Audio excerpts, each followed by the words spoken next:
রূপসায় কৃষি ব্যাংক লুটের রহস্য উন্মোচন। ইমরুল ইসলাম ইমনের তথ্যচিত্রে বিস্তারিত।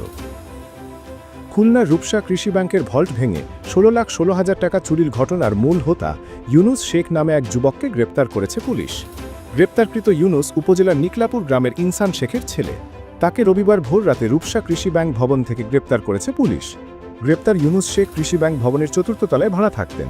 এছাড়া একই ভবনের নিচতলায় তার একটি ওয়ার্কশপ রয়েছে। বিষয়টি নিশ্চিত করেছেন অতিরিক্ত পুলিশ সুপার মোহাম্মদ সাইফুল ইসলাম। তিনি জানান, ওয়ার্কশপ মালিক ইউনুসকে তথ্য প্রযুক্তির সাহায্যে অভিযান চালিয়ে আটক করা হয়।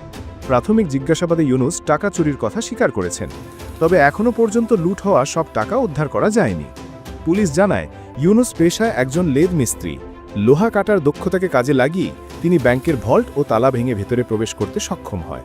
ভোররাতে ব্যাংকে কোনো নিরাপত্তা কর্মী না থাকায় এই সুযোগ কাজে লাগিয়ে টাকা নিয়ে পালিয়ে যান তিনি। গ্রেপ্তারকৃত ইউনুস জানান, তিনি প্রচুর পরিমাণে ঋণের টাকার চাপে ছিলেন। ইতিমধ্যে চুরি করা টাকা থেকে কিছু ঋণ পরিশোধও করেছেন তিনি। তার স্বীকারোক্তি অনুযায়ী পুলিশের একটি দল ইতোমধ্যে কিছু টাকা উদ্ধার করেছে। এদিকে পুলিশের পক্ষে জানানো হয়, জিজ্ঞাসাবাদের জন্য আটক ব্যাংকের 3 জন নিরাপত্তা প্রহরী এখনও পুলিশ হেফাজতে রয়েছে। তাদের বিরুদ্ধে তেমন কোনো অভিযোগ না থাকায় যে কোনো সময় তাদেরকে পরিবারের জিম্মায় দেওয়া হবে।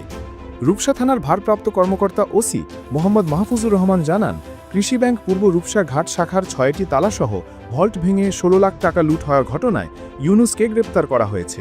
প্রাথমিক জিজ্ঞাসাবাদে তার কাছ থেকে চাঞ্চল্যকর তথ্য পাওয়া গেছে। আরও তথ্য জানা এবং লুট হওয়া টাকা উদ্ধারের জন্য পুলিশি অভিযান অব্যাহত রয়েছে।